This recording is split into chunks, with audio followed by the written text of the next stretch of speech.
Binibining Carmela and welcome to your all-time favorite show, it's Showcraft!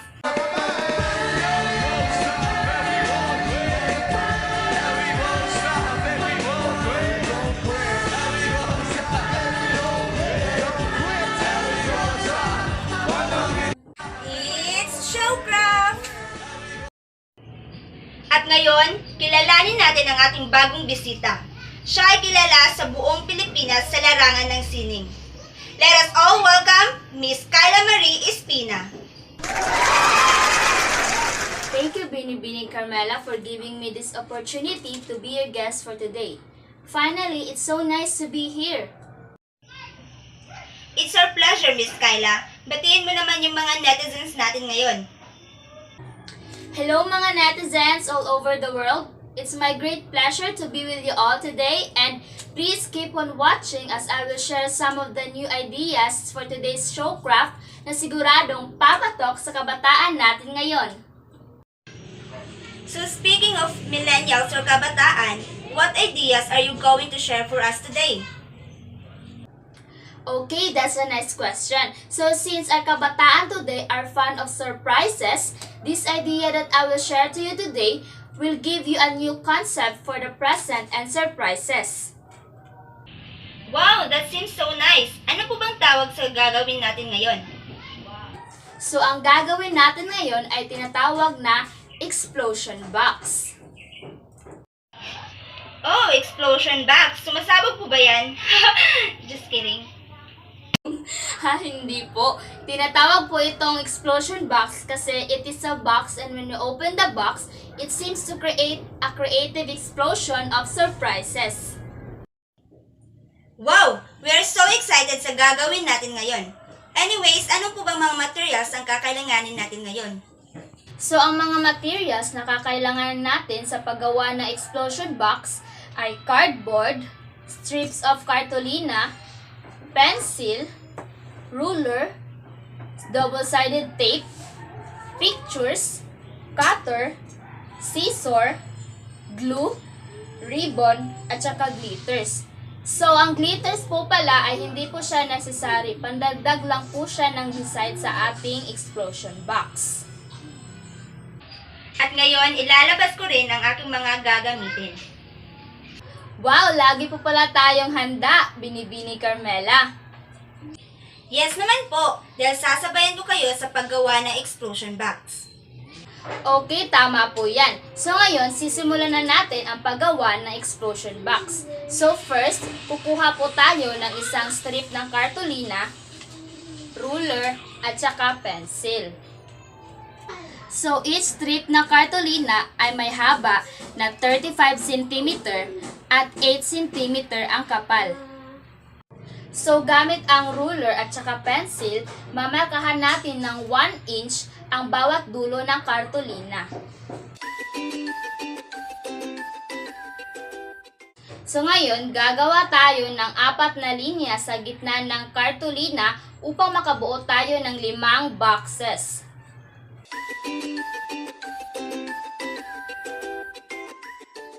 So ngayon, kukuha pa tayo ng isa pang strip of cartolina at gagawin natin ang ginawa natin sa unang cartolina. So Miss Kyla, habang tayo gumagawa ng explosion box ngayon, I have some questions for you. So first, what do you consider as your favorite artwork? So my favorite artwork is the painting of the famous Vincent van Gogh, which is The Starry Night. Oh, that's nice. Why do you consider it as your favorite artwork? So ganito kasi yan, Binibining Carmela. Back when I was 10 years old, my parents took me to a museum since our family is fond of artworks and paintings. So unang kita ko pa lang sa painting ni Vincent van Gogh is na-captivate yan yung attention ko, and it made me curious because it brought me a different feeling.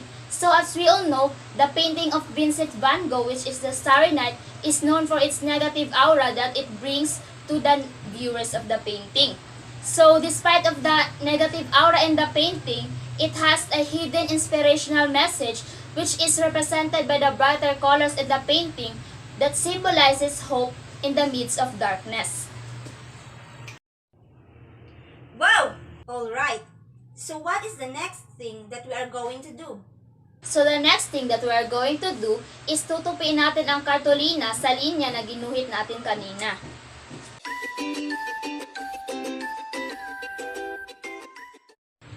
So natupi na natin ang dalawang strip ng kartolina. So ngayon, kukunin lang natin ang glue at lalagyan natin ang bawat dulo ng kartolina.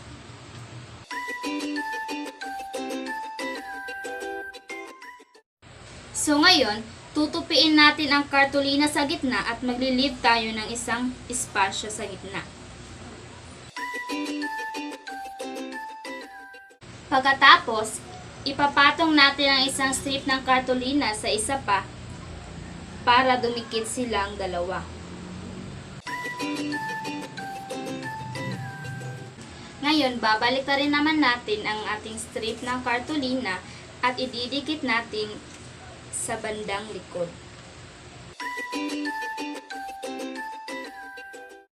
So ngayon, nag-form na siya ng cross. At kapag iaangat natin ang bandang ibabaw, is magpo-form siya na parang isang spring. Wow, ang galing! Si Miss Kyla, may isa pa akong tanong para sa'yo. For you, what artwork that best describes yourself? So for me, I think the artwork that best describes myself is the artwork of Vincent van Gogh, which is the sunflowers. So, sa napapansin ko, mahilig ka talaga sa mga artworks ni Vincent van Gogh. Yes, I think I consider him as my favorite painter among the famous artists around the world. Oh, wow! So, why sunflower? Well, for Van Gogh, sunflowers symbolizes happiness, and it is for me as well. So the sunflowers portrays positivity because of its bright colors in the painting of Van Gogh. Personally, I love sunflowers and I think it suits me as a person because I really love the thought of happiness. Sino ba namang hindi, di ba? So we only live once and we should live our life with happiness. Yes, you're right, Miss Kyla. Anyways, ano po bang susunod natin gawin? Ang susunod na gagawin natin ngayon ay kukuha tayo ng scissor, double-sided tape, at pictures. At ididikit natin to sa bawat espasyo ng ating kartolina. Pero, mag-iiwan tayo ng espasyo sa gitna dahil ito ang ating pagdidikitan mamaya.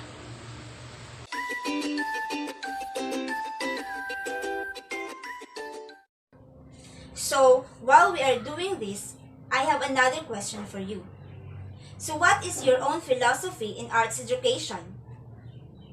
Well, for me, my own philosophy in art education is what we call the modern traditional philosophy.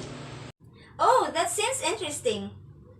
Yes, it is. So, we must consider this philosophy of mine as one of the philosophies in art education since it is an approach that promotes modernity and traditional aspects when it comes to learning arts.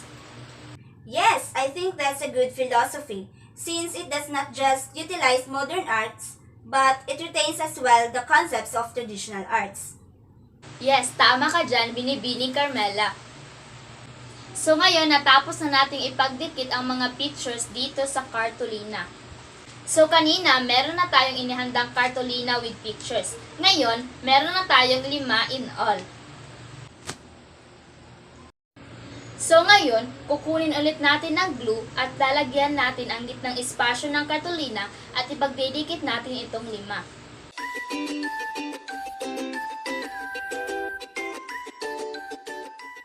So habang pinapatuyo natin ang glue sa kartolina, gagawa tayo ng box para sa paglalagyan nito. Ngayon, kukuha tayo ng cardboard, cutter, at saka ruler.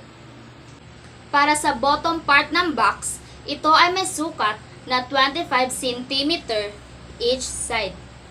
At para naman sa gitnang part ng square, ito ay may sukat na 20 cm each side.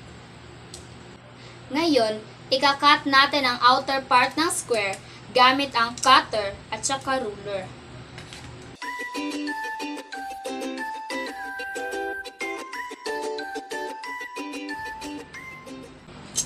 At nakat na natin ang bottom part ng box. Ngayon naman, ikakat natin ang upper part ng box. Para sa upper part ng box, ito ay may sukat na 26 cm each side. At sa gitnang part naman ng square, ito ay may sukat na 21 cm each side. Ngayon, gagamitin ulit natin ang cutter at ang ruler para i-cut ang outer part ng box. Ngayon, na-cut na natin ang upper part ng box. Ngayon naman, ika-cut natin ang maliit na horizontal line sa bawat angle ng square.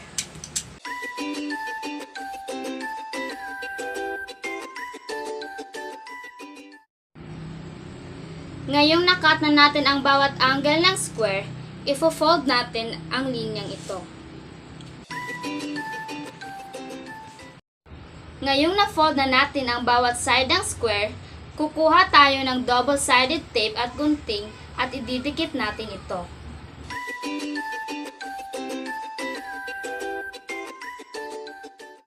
Ngayong natapos na ang ating upper part at bottom part ng ating box, kukunin natin ang ribbon at saka double-sided tape at ating lalagyan ng disenyo ang ating box.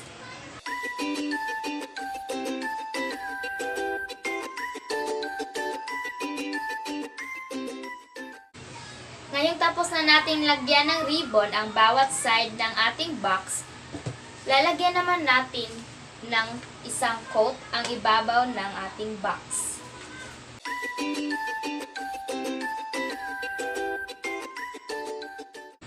So ngayon, kukunin na natin ang ating cartolina with pictures at ilalagay na natin ito sa bottom part ng box.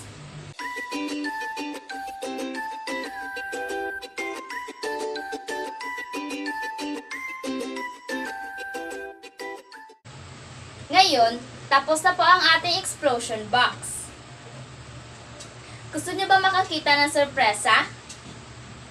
Yes naman po, Miss Kyla.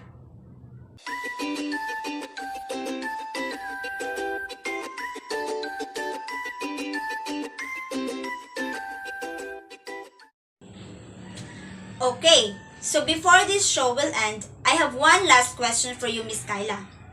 So for you, what is the importance of arts education in the children's development in terms of mental, motor, and emotional aspect?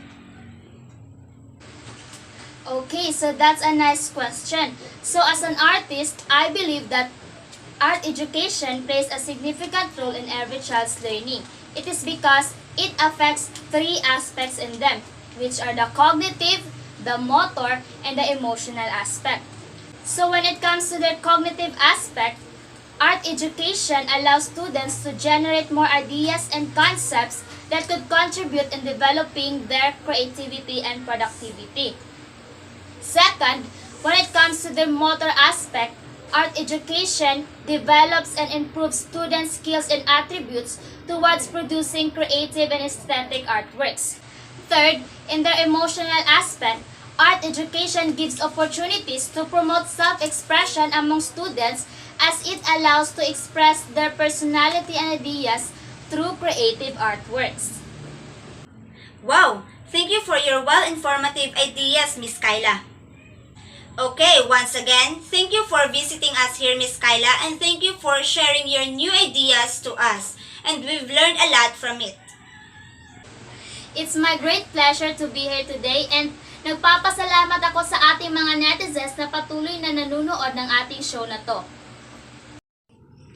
Goodbye, netizens, and see you on the next episode of It's Showcraft!